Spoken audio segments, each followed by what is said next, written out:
Where's the SF lore? Where could it be? Finally, the one true thing we all know about SF lore.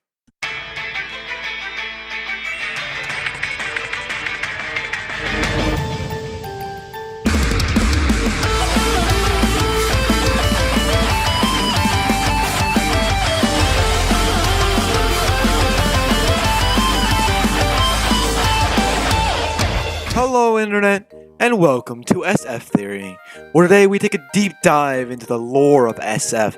Now, if you're anything like me, I was a simple-minded creature. I didn't know anything about the community's SF lore, and I'm sure you don't either. Now, there's a couple iceberg videos, but it didn't really go into the lore of SF. The lore that the community has crafted and most favorable, and today I'm going to explain it and try to make a cohesive story out of all the mess I went through.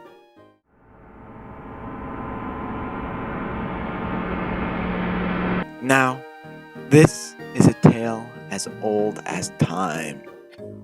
After 7 days and 7 nights, God Bok himself hatched. Gold and beautiful hazes shined right on him as he emerged from his egg, creating everything there was in sight. He said, "Let there be Skybox," and Skybox was there. And it was all good.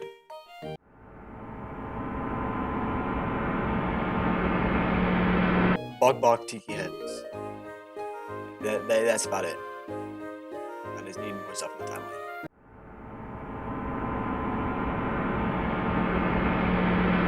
Sometime in between the 1700s and the early 1950s, mass war erupted. In fact, it was dubbed the Great War. 95% of the human population ceased to exist, leaving the rest of the 5% to fend for their own and to get their own food.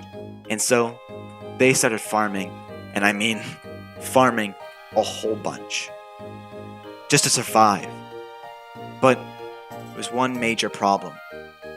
Due to the nuclear weapons used in the war, once luscious, beautiful fields capable of farming were now deserted wastelands incapable of growing a single seed. So, even a square foot of land that was able to grow crops were worth more than diamonds. So, people started killing each other for land, so they can feed their families.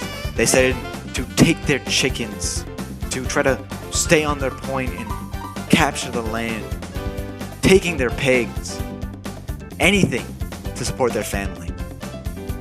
While massive big corporations in Riverside, like the grain company, had massive monopolies over everything, having a mass amount of luscious, untouched land with a flowing water source made them millions, even billions of dollars.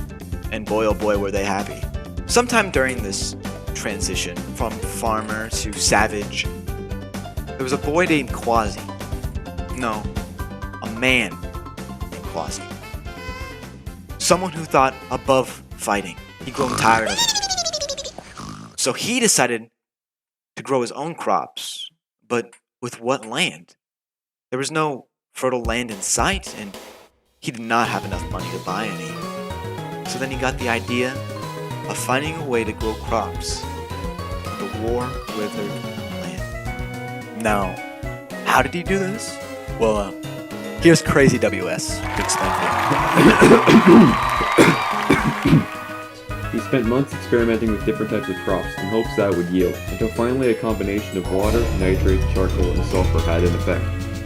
After only a couple days of planting this mixture, he was shocked to see a shotgun had grown out of the soil made out of punk. It was completely inedible. Obviously that wasn't going to help him survive, but selling it would. This allowed him to buy the necessary land and supplies he needed. Some say his name was Kazi. People continued to fight for land with the weapons he provided, and the plants continued to spread far and wide. The crop evolved to grow to a state of harvest in mere minutes. Izzat Corporation noticed this, and their grasp on the food market slipped. By collaborating with another company known as Ironside, they were able to make edible crop that grew just as fast. After a couple of days of trading this crop with the people, it started to affect them badly. Very bad. Over time, they slurred their words, their skin rotted, and their eyes turned into a bright yellow. Eventually, they attacked people in a chaotic nature. Honestly, they probably could have went to the doctor by now. I think that's a pretty big red flag. Regardless, the two corporations stopped production of it immediately. You can see where this is going. Just like the gun crop, it also spread across the land. The remaining people weren't the brightest when they tried to get rid of what was left to be planted, and tried disposing it in a river, in a forest, even in a graveyard. The spread of the crop worsened, and the wildlife was severely affected. Some animals and objects became outliers amongst the turned, rumored to be incredibly strong. There's this one cow I saw. It's on fire. A cow on fire? What? There's a chicken too that shoots a laser out of its mouth that goes bah! It's what? Can you believe that? It's the meme where it goes on fire in my laser.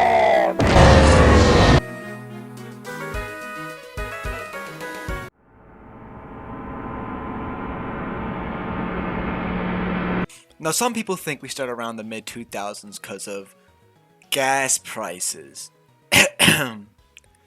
But in actuality, if you took a mere 2 seconds to actually look at the sign, it says biofuel.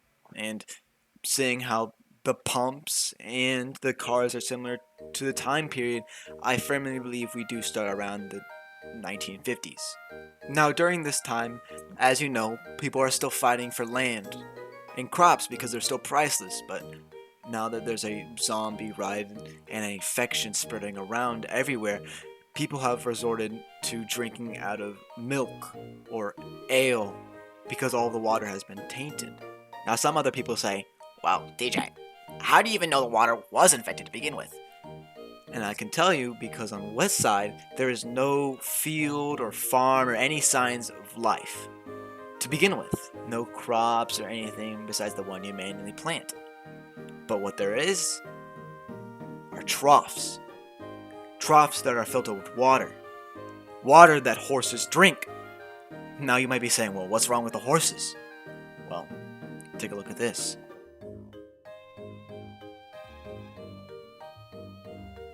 NVIDIA hair loss.